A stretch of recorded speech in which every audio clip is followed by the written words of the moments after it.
حامدا و مصلی اما بعد اقرأ بسم ربک الذی خلق خلق الانسان من علق اقرأ وربک الاکرم الذی علم بالقلم علم الانسان ما لم یعلم۔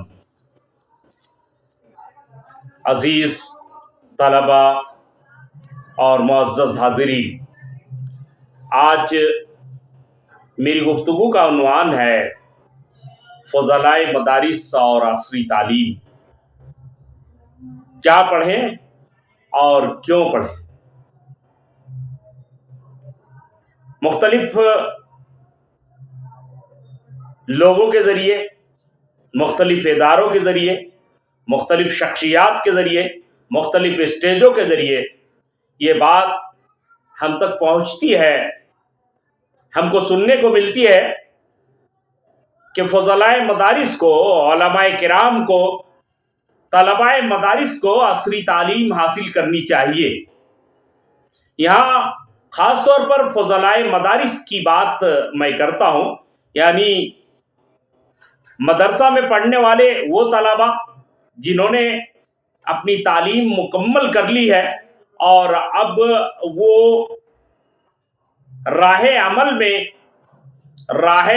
میدان عمل میں آنے والے ہیں، ان کے تئیں یہ کہا جاتا ہے کہ ان کو عصری تعلیم حاصل کرنی چاہیے۔ تو پہلا سوال یہ ہے کہ کیا یہ مطالبہ صحیح ہے کہ طلباء مدارس کو، خاص طور پر فضلاء مدارس کو عصری تعلیم حاصل کرنی چاہیے؟ سردست اس سوال کو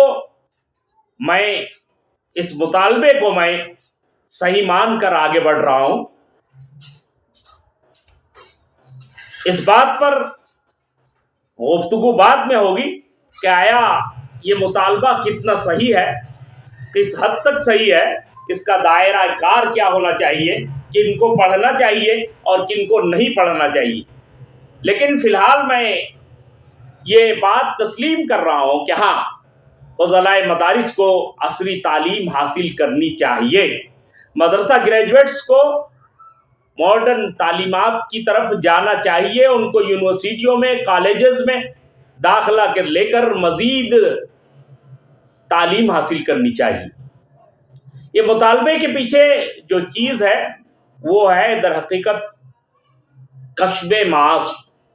تو جو لوگ طلباء مدارس کو مزید تعلیم حاصل کرنے کا جو مشورہ دیتے ہیں، اس کے پیچھے بسا اوقات یہ وجہ ہوتی ہے کہ وہ اپنے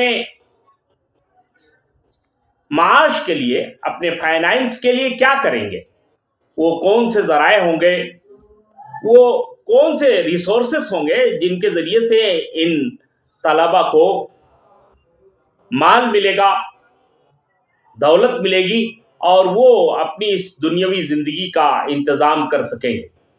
تو بات کو زیادہ طویل نہ کر کے، اس موضوع کو زیادہ طویل نہ بنا کے، میں چند ایک پہلو پر سردست روشنی ڈال رہا ہوں۔ دیگر پہلوؤں پر روشنی ڈالنے کے لیے دوسری مجلس کی ضرورت ہوگی، میں پھر ان موضوعات پر اور ان کے متعلقات پر تفصیل سے گفتگو کروں گا۔ سردست میں مان رہا ہوں کہ طلباء مدارس کو پڑھنا چاہیے، اور ان کے پڑھنے کی جو وجوہات ہے ان میں سے ایک وجہ یہ کہ کسب معاش، فائنینشیل ریزنز کی وجہ سے ان کو پڑھنا چاہیے۔ ان کو اس لیے پڑھنا چاہیے تاکہ وہ کچھ کما سکے۔ تو یہ بات صرف کہنے والوں کی نہیں، بلکہ جو لوگ پڑھیں گے ان کے ذہن میں بھی یہ بات بہت کلیئر ہونا چاہیے کہ وہ کیوں پڑھنا چاہ رہے ہیں۔ آیا وہ اس لیے پڑھنا چاہ رہے ہیں کہ وہ اپنی صلاحیت کو، اپنی قابلیت کو مزید پختہ کریں، یا خود کو دنیا سے زیادہ قریب کر سکیں، دنیا کے دوسرے لوگوں سے، دوسرے پیشہ سے وابستہ لوگوں سے کانٹیکٹ کرنے کے لیے ان سے ताल्लुकात बढ़ाने के लिए, यानी ये कि उन उन उलमा और आम लोगों के दरमियान ताकि ताल्लुकात बढ़ें, ताल्लुकात इस माने कर कि उलमा अपनी बात उन तक पहुंचा सकें, उनकी ज़बान समझ सके, ये उनकी ज़बान समझ सके, तो ये एक मकसद है। दूसरा मकसद जैसा कि ऊपर अर्ज किया गया कि ताकि वो अपनी रोजी रोटी का इंतज़ाम कर सके। तो अगर वो लोग यानी ये तलबाए मदारिस रिस्क के लिए फाइनेंशियल वजूहात की वजह से तालीम हासिल करते हैं, तो फिर ये बात आती है सामने कि फिर उनको कौन से कोर्सेज पढ़ना चाहिए। मेरे जहन में जो बातें आ रही हैं उनमें एक बात यह है कि अगर वो खुद को तालीम के लाइन ही से जोड़े रखना चाहते हैं तो तरबियत के इदारे यानी तरबियत असातिज़ा के जो इदारे हैं और उनके तहत जो कोर्सेज चलते हैं उन कोर्सेज में दाखिला लेना इनके लिए मुनासिब होगा।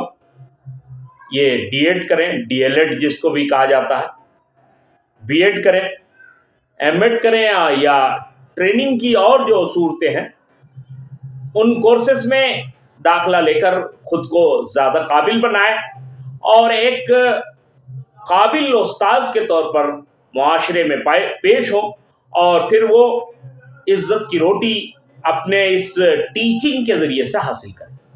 तो एक सूरत यह है कि वो लोग ग्रेजुएशन के बाद बीएड, डीएड या डीएलएड जो भी उसका नाम हो, ये कोर्सेज करें। लेकिन इसके लिए एक बात अर्ज करनी ज़रूरी है कि ऐसे में ज़रूरी होगा कि इन तलबा ने 10वीं और 12वीं के इम्तिहानात भी पास किए हों। डायरेक्ट मदरसे के डिग्री के नतीजे में वो अगर डिग्री कर लेते हैं, बीए या बीकॉम कर लेते हैं और फिर बीएड करते हैं, तो ऐसी सूरत में उनको परेशानियां हो सकती हैं। तो आपकी तालीम शुरू से हो इंटर ग्रेजुएशन और उसके बाद फिर आप बीएड करें या इंटरमीडिएट के बाद आप डीएड कर लें, ये एक सूरत है। दूसरी सूरत यह हो सकती है कि इसी के लिए अगर आप चाहते हो कि कारपोरेट इदारों में वर्क करें और तो ऐसी सूरत में एक और चॉइस हो सकती है कि आप एमबीए कर लें और मैनेजमेंट के जो इदारे हैं उनमें चले जाएं। एक और मकसद जो हो सकता है वो ये कि आप का मकसद ये नहीं है कि आप मदरसी लाइन बिल्कुल छोड़ दें, बल्कि आप चाहते हैं कि आप खुद को दुनिया के लिए ज़्यादा यूज़फुल बना सकें। तो ऐसी सूरत में एक रुख ये हो सकता है कि आप मॉडर्न लैंग्वेजेस पर महारत हासिल करें और मॉडर्न लैंग्वेजेस पर महारत हासिल करके आप खुद को ज़्यादा यूज़फुल, ज़्यादा मुफीद मुआशरे के लिए बना सकते हैं। एक तीसरी सूरत लैंग्वेजेस ही के सिलसिले में यह हो सकती है कि वो लैंग्वेजेस जिनको आप जानते हैं, जैसे अरबिक है, उर्दू है, फारसी है, इन लैंग्वेजेस में आप दाखिला लें, इन लैंग्वेजेस के कोर्सेज में, और आप इन लैंग्वेजेस को ही बुनियाद बनाकर सरकारी नौकरियां हासिल करने की कोशिश करें। जाहिर है कि ये एक आसान अमल हो सकता है दूसरे रुखों के मुकाबले में, लेकिन ऐसी सूरत में आपके मौक़े महदूद हो जाएंगे। महदूद मौक़े ऐसी सूरत में रहते हैं, जबकि बीएड और तरबियत असातिज़ा के जो कोर्सेज हैं इसमें आपके मौक़े बढ़ सकते हैं। और अगर आप मॉडर्न लैंग्वेजेस इंग्लिश वगैरह हासिल करते हैं और ख़ुद को मज़ीद यूज़फुल बनाने की कोशिश करते हैं या आप एमबीए करके अपने खुद इदारों को, मदारिस को मॉडर्न तरीके पर चलाने की कोशिश करते हैं, तो ये भी एक बेहतर सूरत है। मैं इन्हीं चंद बातों के साथ अपनी गुफ्तगू को यहीं पर ख़त्म कर रहा हूँ। ये एक तफसीली मौजू है और इस पर तफसील से गुफ्तगू मैं इस सिलसिले में यानी फ़ज़लाए मदारिस और असरी तालीम के اس گفتگو اس لیکچر کے سلسلے میں مزید پہلوؤں پر روشنی ڈالوں گا. فی الحال اپنی بات یہیں پر میں ختم کر رہا ہوں. وما علینا الا البلاغ المبین.